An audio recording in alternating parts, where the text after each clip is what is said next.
ఆదిలాబాద్ జిల్లా కలెక్టరేట్ ఎదుట ఉద్రిక్తత వాతావరణం చోటు చేసుకుంది. టీపీసీసీ పిలుపు మేరకు జిల్లా కాంగ్రెస్ నేతలు కలెక్టరేట్ ఎదుట ఆందోళన చేపట్టారు.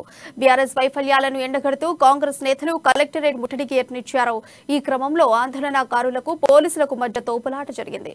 రాష్ట్ర ప్రభుత్వ దిష్టిబొమ్మ దగ్ధం చేసేందుకు కాంగ్రెస్ నేతలు యత్నించగా పోలీసులు అడ్డుకున్నారు. ఈ సందర్భంగా బీఆర్ఎస్ సర్కార్ తీరుపై టీ కాంగ్రెస్ రాష్ట్ర నాయకులు కంది శ్రీనివాసరెడ్డి ఆగ్రహం వ్యక్తం చేశారు. బీఆర్ఎస్ సర్కార్ వైఫల్యాలపై కంది శ్రీనివాసరెడ్డి ధ్వజమెత్తారు. ఎమ్మెల్యే జోగురామన్ను ఓడించాలని పిలుపునిచ్చారు. ఇక దీనిపై మరింత సమాచారం మా రీజనల్ కోఆర్డినేటర్ సత్యనారాయణ అందజేస్తారు. సత్యనారాయణ, చెప్పండి, అసలు ఇష్యూ ఏంటి?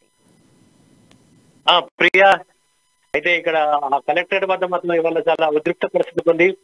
ఈ రోజు అంటే రేవంత్ రెడ్డి పిలుపు మేరకు బీఆర్ఎస్ వైఫల్యాలపై, తర్వాత దశాబ్ది ఉత్సవాల పేరుతో దగా అనేటటువంటి కార్యక్రమంపై ఆదిలాబాద్ రాష్ట్ర కాంగ్రెస్ నాయకులు కంది శ్రీనివాస్ రెడ్డి ఆధ్వర్యంలో పెద్ద ఎత్తున కార్యకర్తలు కలెక్టరేట్ వద్ద నుంచి ర్యాలీగా తరలి వెళ్లి కలెక్టరేట్ వద్ద ధర్నా కార్యక్రమం నిర్వహించారు.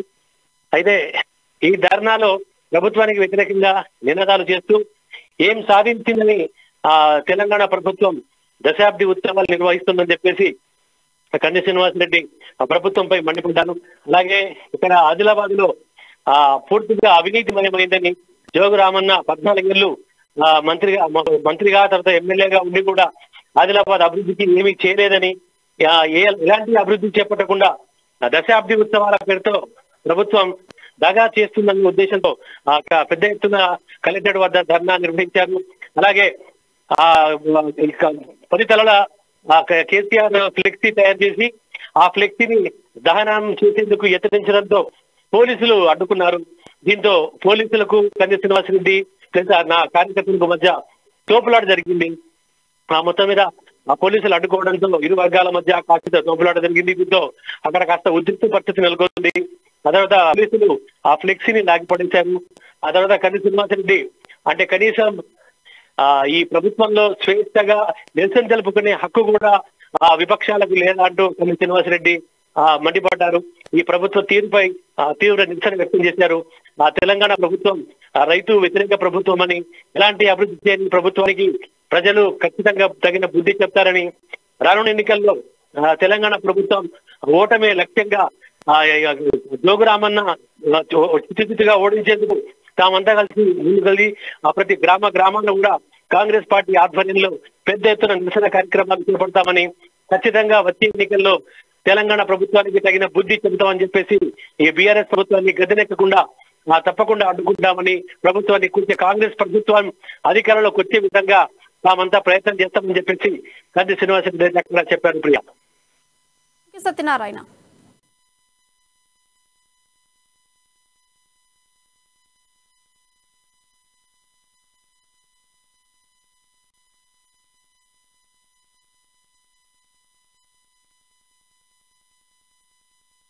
కాంగ్రెస్ పార్టీ జెండా ఎగిరేయాలని పల్లెనే ఉన్నది ఇప్పుడు. సో నేను స్పష్టంగా గమనించినటువంటి తేడా ఏంటంటే ఈ గత కొద్ది మాసాలుగా ఇప్పుడు ఆదిలాబాద్ లో బలమైనటువంటి నాయకులు వచ్చిన తర్వాత పార్టీ లేవడం అనేది సర్వసాధారణం. నేను కాంగ్రెస్ పార్టీలో జాయిన్ అయిన తర్వాత మీరు ఒక రిపోర్టరు, మీకు ఎన్నో సోర్సెస్ వనరులు ఉంటాయి, మీరు కాల్ చేస్తే చెప్తారు. ఇప్పుడు పిప్పరవాడ గ్రామం ఉన్నది, 10 సంవత్సరాల నుంచి వాళ్ళు పాపం ఒంటరి పోరాటం చేసిండు పిప్పరవాడ గ్రామస్తులందరూ కూడా. కానీ ఇప్పుడు వాళ్ళకు ఒక ధైర్యం దొరికినట్టయింది. ప్రజలందరికీ నమ్మకం ఏంటంటే కాంగ్రెస్ పార్టీ మాత్రమే ఈ జోగురామన్నని ఓడించేటువంటి పార్టీ. మిగతా వాళ్ళందరూ కాంప్రమైజ్ అయిపోతున్నారు, రాజీ పడుతున్నారు. ఎవరైనా పాయల్ శంకర్ గాని, బీజేపీలో ఉన్నటువంటి పాయల్ శంకర్ గాని, ఆయన ఎవరండి? ఆయన రామన్నకు బినామీ అంటారు. చాలా మంది ఆదిలాబాద్ ప్రజలు పాయల్ శంకర్ అంటాడు, రామన్నకు బినామీ అంటారు. ఇద్దరు కలిసి భూములు కొంటారు, ఇద్దరు కలిసి వ్యాపారాలు చేస్తారు, ఉదాందాలు చేస్తారు. అంటే ఇక గిట్ల ఉన్నాక సామాన్య ప్రజలకి పాయల్ శంకరు, జోగురామన్ ఇద్దరు అంత పెద్ద దందాలు కలిసి చేస్తే ఇక ప్రజలకు దిక్కేవారు? ప్రజలకి కాంగ్రెస్ పార్టీ కంది శ్రీనివాస్ రెడ్డి అండగా ఉంటారు. నేను అదే చెప్తున్నా ప్రజలందరికీ కూడా.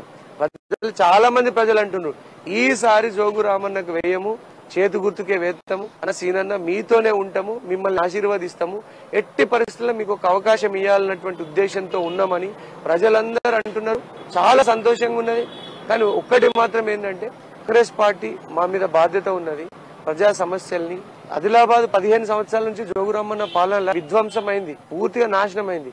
దాన్ని మంచిగా మేము మళ్ళీ దాన్ని నిర్మాణం చేసుకోవాలి. ఆదిలాబాద్ రోడ్లు కానీ, నాలాలు కానీ, ఇండ్లు కానీ ఇలా ఇప్పుడు పొద్దున్నే పిప్పరవాడ గ్రామంలో చేసినామండి.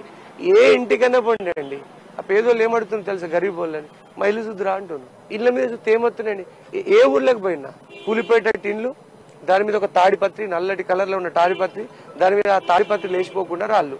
కాంగ్రెస్ పార్టీ జెండా ఎగిరేయాలని పల్లె ఉన్నది ఇప్పుడు. సో నేను స్పష్టంగా గమనించినటువంటి తేడా ఏంటంటే, ఈ గత కొద్ది మాసాలుగా ఇప్పుడు ఆదిలాబాద్ లో బలమైనటువంటి నాయకులు